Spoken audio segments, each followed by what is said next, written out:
Hello and welcome back to our channel. Today we're going to discuss a topic that has taken the world by storm, BBL surgery. Over the past few years, it has become one of the most popular cosmetic procedures, and it's not hard to see why. Everyone wants to look good and feel confident, and BBL surgery can do just that. But as with any surgery, things can go wrong.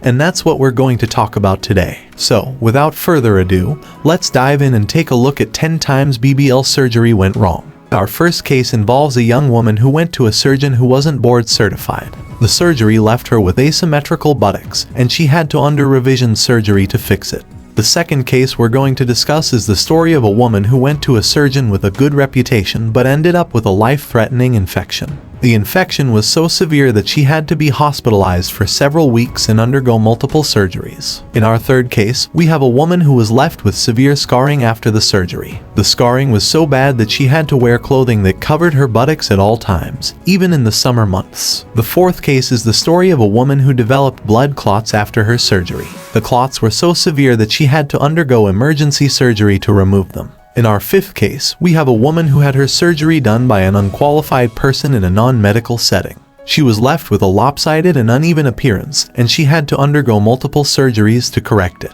Our sixth case involves a woman who had her surgery done by a board-certified surgeon. But the surgeon made a mistake during the surgery, which left her with a misshapen buttock. The seventh case is the story of a woman who underwent the surgery, but was left with a sagging and drooping appearance. This left her feeling very self-conscious, and she had to undergo another surgery to fix it. In our eighth case, we have a woman who developed an allergy to the materials used in the surgery. This led to a severe allergic reaction and left her with significant scarring. The ninth case is the story of a woman who underwent the surgery and ended up with nerve damage. This left her with a loss of sensation and a lot of pain. Our final case is the story of a woman who underwent the surgery, but was left with an infection that spread throughout her body. This led to a very serious illness, and she had to undergo several surgeries to remove the infected tissue. Today we will also be discussing the dangers and risks of a popular cosmetic surgery procedure, the Brazilian butt lift, or BBL. We will be sharing a tragic story of a woman who underwent the surgery and suffered severe complications that eventually led to the amputation of her arms and legs. Our story begins with a woman named Laura, who wanted to enhance the shape and size of her buttocks. She researched different cosmetic surgeons and found one who promised to give her the results she wanted.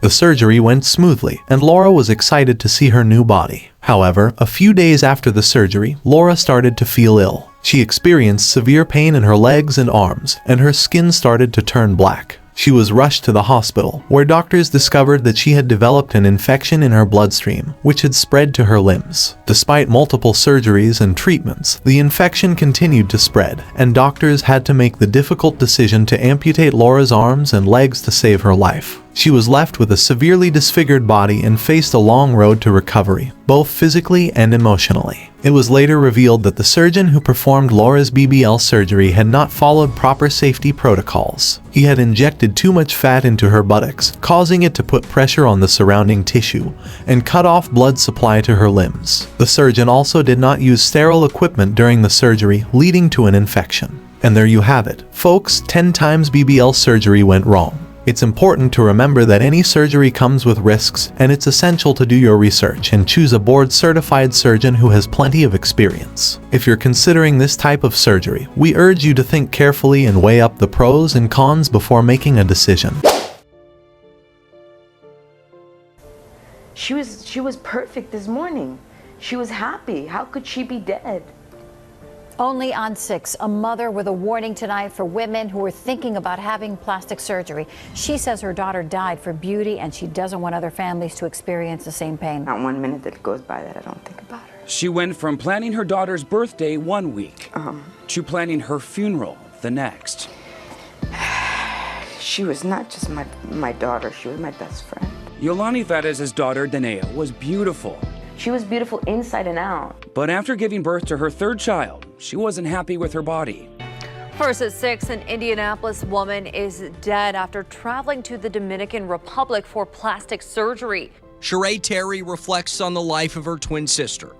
And she went to go get her body done in a DR, and she never made it back. Shakari Terry was a mother to a 2-year-old and the proud owner of the Many Blessings in Paradise daycare on the city's east side. We could get into it 1 minute. And then right after that, we'll be back friends and talk. And so I knew someone right. I felt it in my heart. And I've been just trying to get... A woman says that a Dallas plastic surgeon basically botched her plastic surgery, leaving her in a wheelchair. And now the Oklahoma nurse is seeking millions of dollars in damages after she says her life was changed forever. Our Brooke Rogers live in Dallas with her story. Brooke? Londa Hutton, it was supposed to be a minor makeover. And I didn't do this to be a video vixen or anything like that. I just went in for something, just a slight enhancement. She left in a wheelchair after her January procedure at Dallas Plastic Surgery Institute and Dallas Day Surgery Center. Awoke and couldn't feel her feet or legs. And I kept on feeling like something is wrong. Something is wrong. So I thought, I need to go to the hospital. Hutton says she may never walk or work again. And while she hopes to receive damages, she says she spoke out primarily to spare others from her pain. But a lot of younger people, or maybe people my age, are doing things that may cause more complications, and they're younger and their lives are going to change forever. It's a heartbreaking time for the family of a woman who died, and they want to warn others. The plastic surgeon didn't have a license, and as Eyewitness News reporter Rob Hayes tells us, he operated on a third woman that same day who still has not recovered. Kiana Weaver was told it would be a simple 4-hour procedure, a tummy tuck and some other cosmetic work. She and a close friend both signed up and headed down to Tijuana to the Art Silhouette Aesthetic Surgery Clinic. But her friend ended up hospitalized for 2 weeks, and Kiana died on the operating table. I just couldn't believe it. I couldn't believe it. We hope you found this video informative, and if you have any questions or comments, please leave them in the comments section below. Don't forget to like and subscribe to our channel for more content like this, and we'll see you in the next video.